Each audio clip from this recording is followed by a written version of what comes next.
One thing I really liked about General Buller was his fondness for champagne. And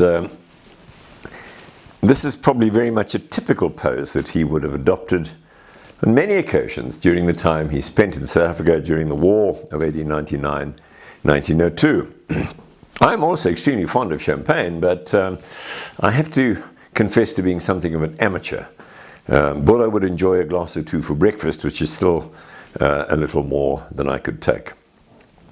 My name is Ron Gold, and I'm sitting here in this magnificent wine cellar at Three Tree Hill Lodge, where we are making the third in the series of 5 generals of the Natal campaign.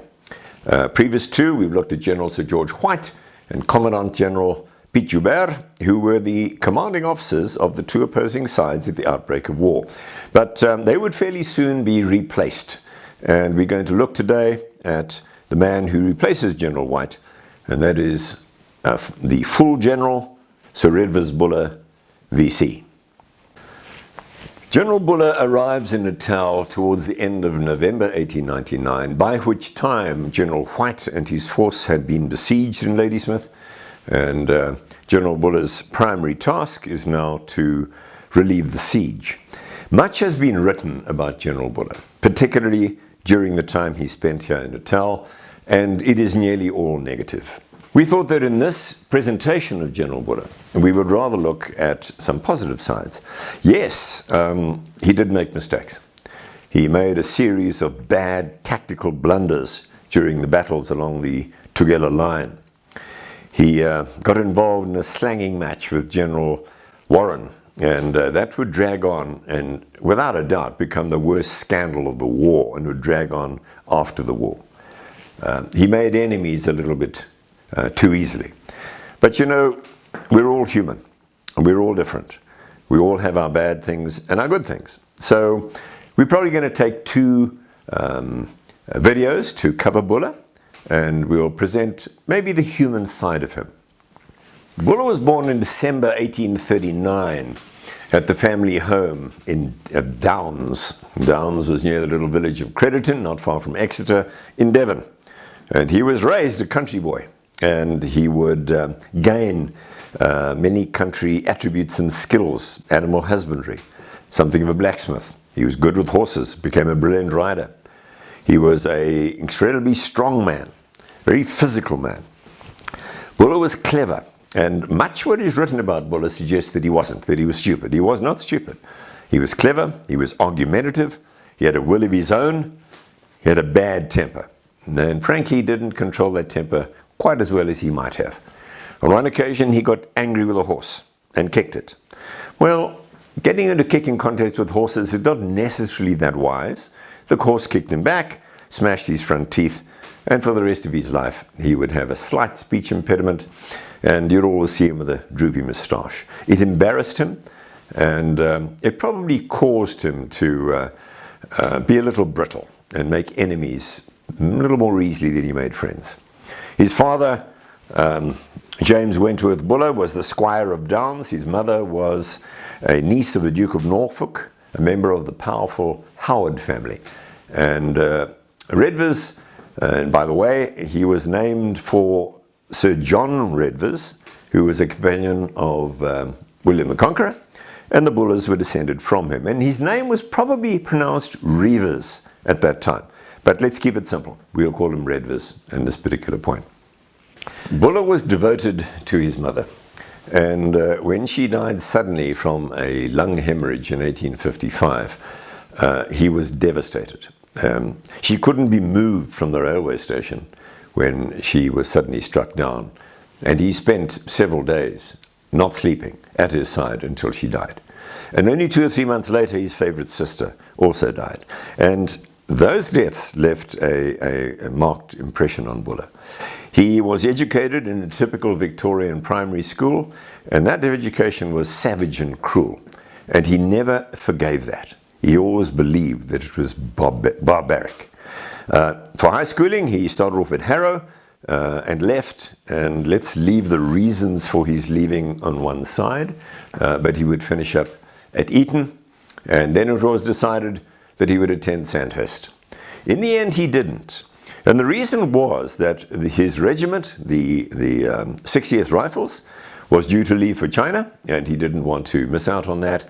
So a commission was purchased for him by his father, £450, quite serious money. And he sails for China at the age 18, participates in the China War, and in fact would be a member of the column that rode into Peking in 1860.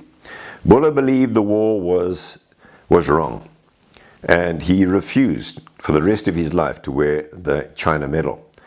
Now, for an 18-year-old to take that stance gives you some idea of the kind of person that Buller was. Shortly before joining the army, he had an accident on the farm, cut his leg so badly that the doctors had decided to amputate it.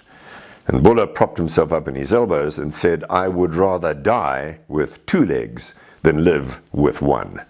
And he kept the leg, and although he had a little trouble with it in future years, it served his purpose a lot better than 1 leg would have done. After the China War, some years later, he would join the Red River expedition in Canada under Garnet Wolseley. Wolseley would go on to probably become the best-known soldier in the back end of the 19th century in the UK, and he and Buller very quickly became firm friends. Buller impressed Wolseley not only with his ability to organize, but with his enormous strength.